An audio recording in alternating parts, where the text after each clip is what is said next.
turns around to his buddies and he says, "Hey guys, heads up. Bob doesn't want to drink the whiskey. What do you think? He's a wimp?"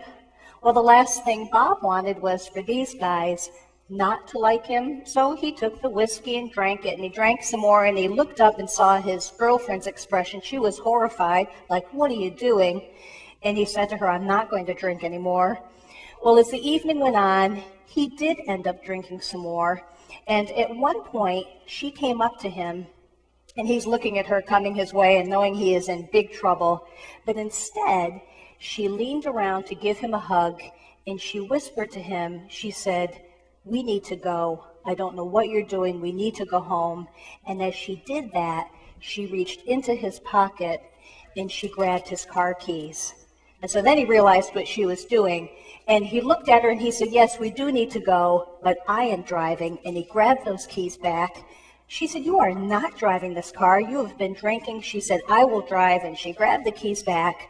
Well, he leaned forward and squeezed her hands that were holding those keys. And he said to her, he said, "Give me the keys. I am driving." And then he said, I promise if you don't give me those keys, we are done. You are no longer my girlfriend. We are done." So this girl at that moment had a huge decision to make. So he's squeezing her hand like this, and she let go of the keys. And she told us later that she didn't want to lose him. He meant so much to her. Well, he takes off in the car. She's watching. He takes off in the car. And about 2 miles down the road, he wasn't going that fast, 30 or 40 miles an hour. 2 miles down the road, he ended up swerving into the other lane. Thankfully, no cars were coming. Swerved back the other way, went down an embankment. His car rolled. When that ambulance call came in, when those paramedics called us, I will never, ever forget that day. They told us they were transporting a 17-year-old in critical condition, and they gave all the information. About 10 minutes later, they burst through the door, and I have to tell you, we did everything that we could to try to save his life, but we could not, and he died. And I have to tell you, it was unbelievably sad. You know, working in the emergency room, well, we see all kinds of things. We see broken bones, heart attacks, asthma, but it's these situations that are the toughest for us because we know that they're totally preventable and totally avoidable. Now, let's think for a minute, what are some things that you can do if someone that you know has made poor choices with alcohol? Well, in Bob's case, you know, his girlfriend tried to keep those keys. She tried, but then at the end, she let them go.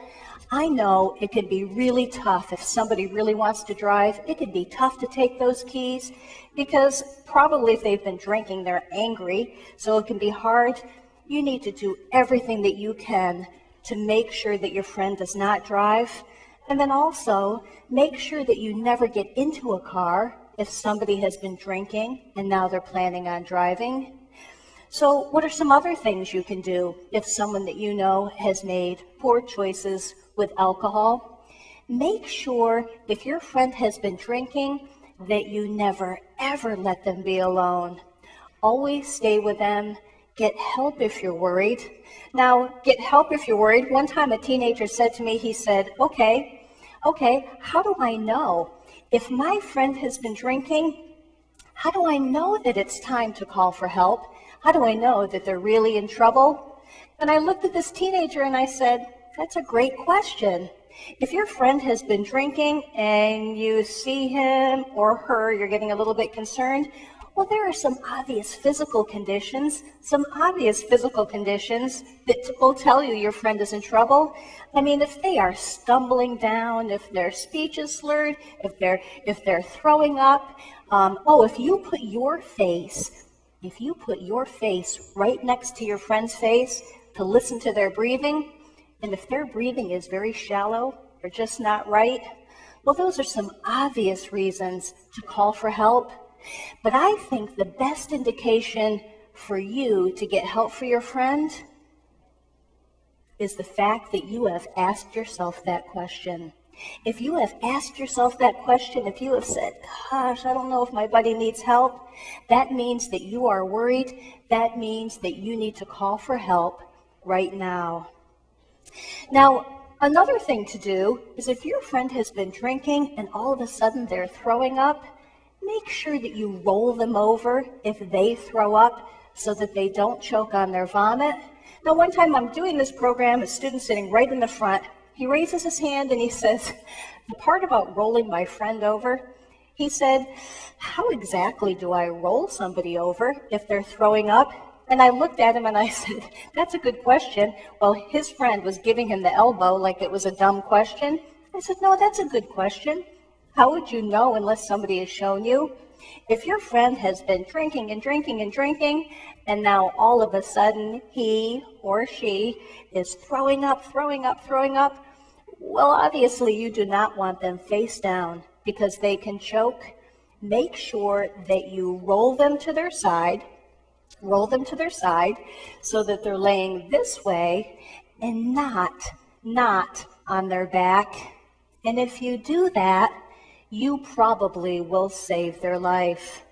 Now, many times teenagers will ask me about alcohol poisoning. They'll say, exactly what is that, alcohol poisoning? If your friend has been drinking and drinking, especially hard liquor that has a high alcohol content, well, if somebody has alcohol poisoning, it actually shuts down their breathing or their respiratory center.